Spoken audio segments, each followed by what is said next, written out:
Carpal bones on the right and left side give attachment to a small flexor retinaculum.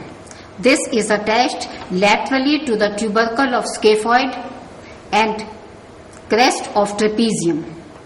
Medially it is attached to hook of hamate and pisiform bone. In addition, it has a deep slip which is attached to medial side of the groove of trapezium for the passage of flexor carpi radialis. On the medial side is a superficial slip also attached to pisiform, and it covers the ulnar vessels and nerve as these enter the palm.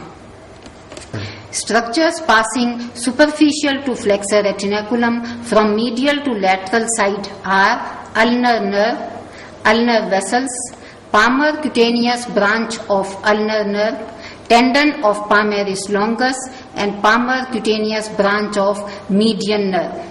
Structures passing deep to flexor retinaculum are tendon of flexor pollicis longus in the synovial sheath, 8 tendons of flexor digitorum superficialis and flexor digitorum profundus, 4 each.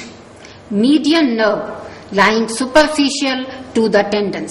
The tendon of flexor carpi radialis is passing between the superficial and deep slip of the flexor retinaculum.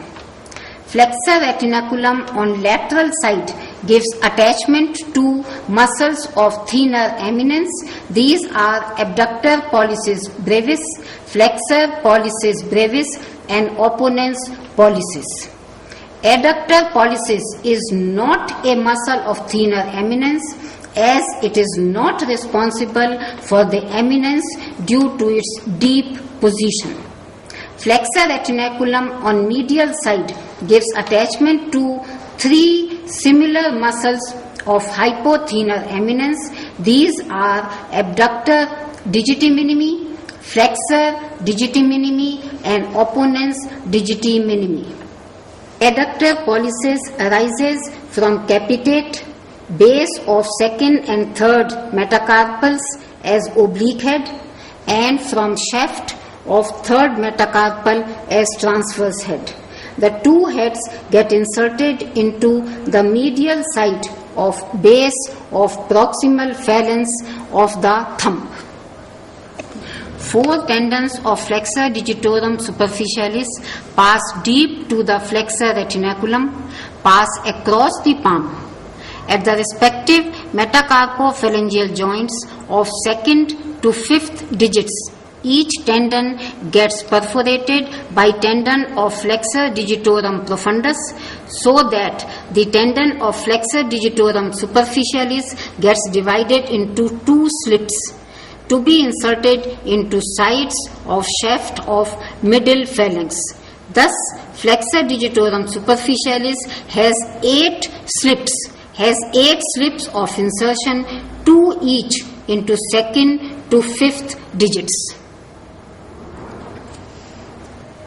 The tendon of flexor digitorum superficialis is perforated by tendon of flexor digitorum profundus and gets divided into 2 to get inserted into the shaft of the middle phalanx, and tendon of profundus gets inserted into the base of the distal phalanx. The 4 tendons of composite flexor digitorum profundus pass deep to the flexor retinaculum. They also pass deep to the tendon of flexor digitorum superficialis, perforate through the tendon of superficialis, and get inserted into base of distal phalanx of second to 5th digits. These tendons are the only ones to cross distal interphalangeal joint and are its only flexors. These 4 tendons of flexor digitorum profundus also give origin to 1st and 4th lumbrical muscles. The 1st and 2nd are unipennate and 3rd and 4th are bipennate.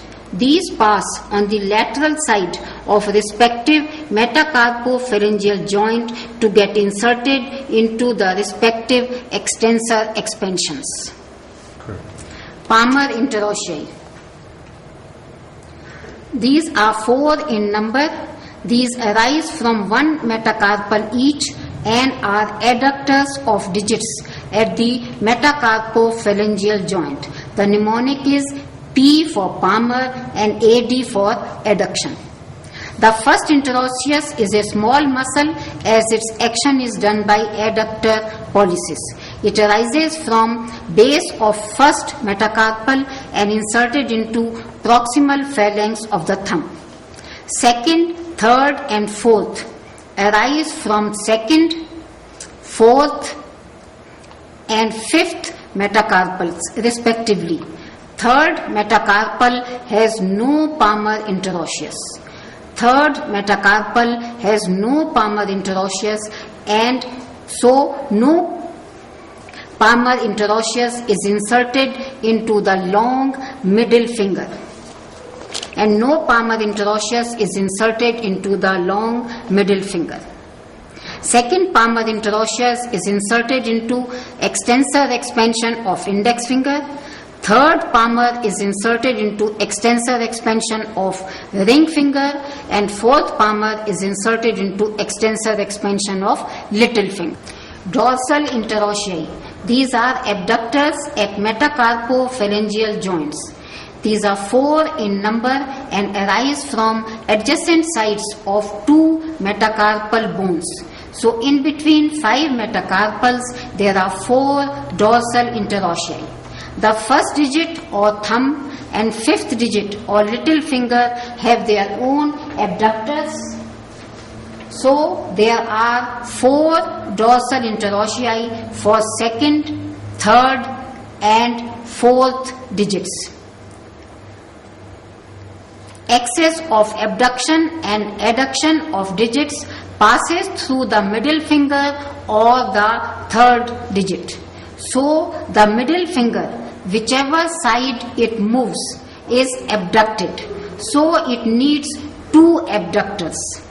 Index finger or second digit gets attachment of first dorsal interosseous. Middle finger or third digit gets attachment of second dorsal interosseous on lateral side and third dorsal interosseous on medial side.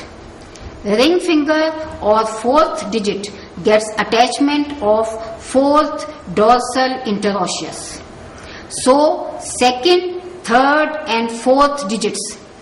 Second, third and fourth digits, middle 3 digits get insertion of first, second, third and fourth dorsal interosseous.